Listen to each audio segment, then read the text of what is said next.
পৃথিবীর মানচিত্রে এমন কিছু জায়গা আছে যা নিঃশব্দেই আমাদের চিরচেনা বাস্তবতাকে বদলে দেয়। প্রথম দেখায় এটা হয়তো শুধু একটা ভৌগোলিক অঞ্চল মনে হতে পারে, কিন্তু বাস্তবে এটি এমন এক প্রান্তর যেখানে জীবন এবং মৃত্যুর সীমারেখা একেবারেই অস্পষ্ট।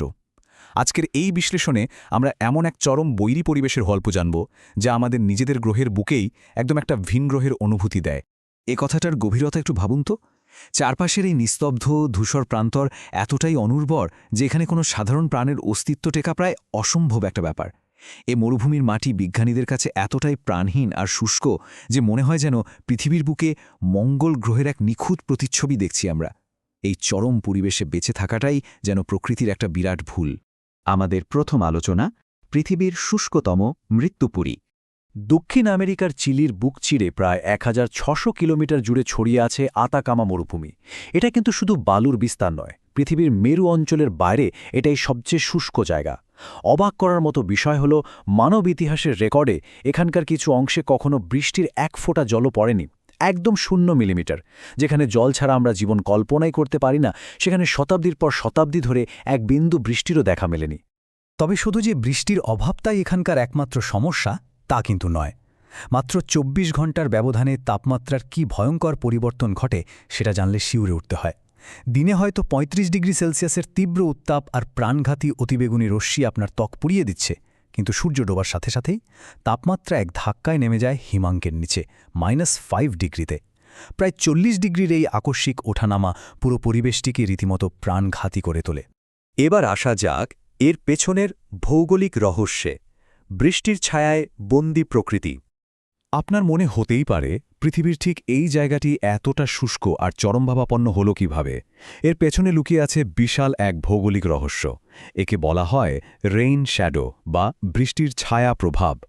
একদিকে পূর্ব দিকে মাথা উঁচু করে দাঁড়িয়ে আছে সুবিশাল আন্দিস পর্বতমালা, যা আটলান্টিকের মেঘ আর বৃষ্টিকে কিছুতেই আতাকামায় ঢুকতে দেয় না। আর অন্যদিকে পশ্চিমে রয়েছে বিশাল প্রশান্ত মহাসাগর। দুই দিক থেকে আটকে পড়ে আতাকামা পরিণত হয়েছে এক অদৃশ্য খাঁচায়, চিরস্থায়ী শুষ্কতার এক কারাগারে। এই শুষ্কতার পেছনে আরেকটা বড় কারণ হল প্রশান্ত মহাসাগরের হামবোল্ট স্রোত। অ্যান্টার্কটিকা থেকে আসা এই হিমশীতল জলের স্রোত বাতাসের আর্দ্রতাকে একেবারে ভ্যাকিউমের মতো শুষে নেয়। বৃষ্টি তো আসেই না, উল্টো এই স্রোত তৈরি করে এক বিশেষ ধরনের সামুদ্রিক কুয়াশা।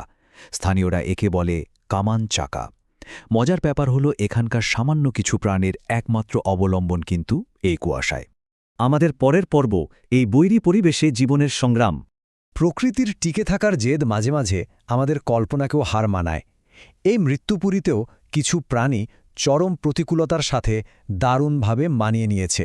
যেমন ধরুন ফ্যাবিয়ান টিকটিকি, যারা এখানে বেঁচে থাকার নিরন্তর লড়াই করে যাচ্ছে। আবার ফ্ল্যামিঙ্গোরা এখানকার হ্রদের বিষাক্ত বা কস্টিক থার্মাল জল পান করেও দিব্যি বেঁচে আছে।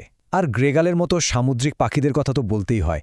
এরা সন্তানদের জন্য খাবার আর জল আনতে প্রতিদিন প্রায় ৬০ মাইল উড়ে মহাসাগরের দিকে পাড়ি জমায়। ভাবা যায়? একটু আগে যে কামান চাকা কুয়াশার কথা বললাম, সেটাই কিন্তু এখানকার মূল জীবনরেখা। ওয়েসিস হামিংবার্ডের অস্তিত্ব দেখলেই সেটা পরিষ্কার বোঝা যায়। এই সামান্য কুয়াশার জলকণা আর ফুল থেকে নেকটার সংগ্রহের সময়ে ছোট্ট এই পাখির হৃদস্পন্দন জানেন কত? মিনিটে প্রায় ১০০০ বার। এই ক্ষমস্থায়ী সামুদ্রিক কুয়াশাই মূলত এই লড়াকু প্রাণীদের বাঁচার প্রধান জ্বালানি। কখনো কখনো আবার এই রুক্ষ মরুভূমি এক জাদুকরী রূপ নেয়।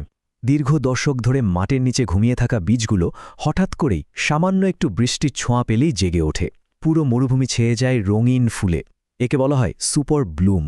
এটা অনেকটা ধ্বংসস্তূপের মধ্যে জীবনের এক আকস্মিক বিস্ফোরণের মতো। আমাদের পরবর্তী আলোচনা প্রাচীন ইতিহাস এবং মানব সভ্যতা। জানলে হয়তো অবাক হবেন, কেবল প্রাণী বা উদ্ভিদ নয়, এই চরম বৈরী ধুলাময় পরিবেশে মানব সভ্যতাও টিকে থাকার এক অবিস্মরণীয় ইতিহাস তৈরি করেছে। মানুষ কিভাবে প্রকৃতির সাথে লড়াই করে নিজের অস্তিত্ব টিকিয়ে রেখেছে তার প্রমাণ লুকিয়ে আছে এই আতাকামার বালুর নিচেই। মিশরের ফারাওদের মমিকরণের কথা তো আমরা সবাই জানি, তাই না? কিন্তু তারও প্রায় ২০০০ বছর আগে এখানকার চিনচোরো সভ্যতা এই প্রথা শুরু করেছিল। আতাকামার এই চরম শুষ্ক মাটি প্রাকৃতিকভাবে তাদের মৃতদেহগুলোকে হাজার হাজার বছর ধরে অবিকৃত রেখেছিল। প্রাচীনকালের মানুষেরা যেমন এই মাটির উপর নির্ভর করেছিল, আজকের আধুনিক শিল্পও কিন্তু এর মাটির নিচ থেকে বিপুল সম্পদ টেনে তুলছে। এখানে আছে তামা আর লিথিয়ামের এক বিশাল ভাণ্ডার। শুধু তাই নয়, সমুদ্রপৃষ্ঠ থেকে ৪৩০০ মিটার উঁচুতে রয়েছে এল তাতীয় গিজার।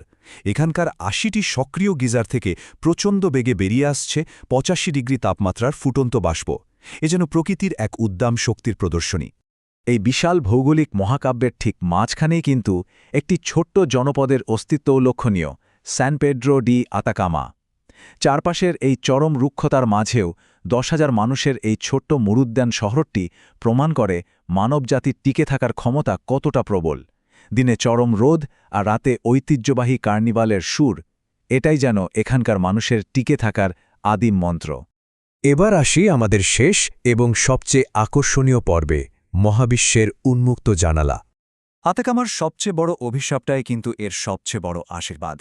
মাটিতে হয়তো জল নেই, কিন্তু আকাশের দিকে তাকালেই এর আসল ঐশ্বর্য ধরা পড়ে।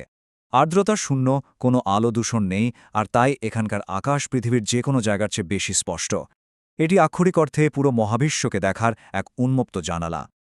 পরিসংখ্যান বলছে, বিশ্বের মোট জ্যোতির্বিজ্ঞান অবকাঠামোর প্রায় ৭০% এই মরুভূমিতে অবস্থিত।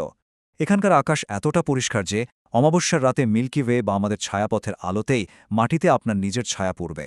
এখন একটা বড় প্রশ্ন থেকে যায়, মানব সভ্যতা আজ জলবায়ু পরিবর্তনের এক নতুন মোড়ে দাঁড়িয়ে।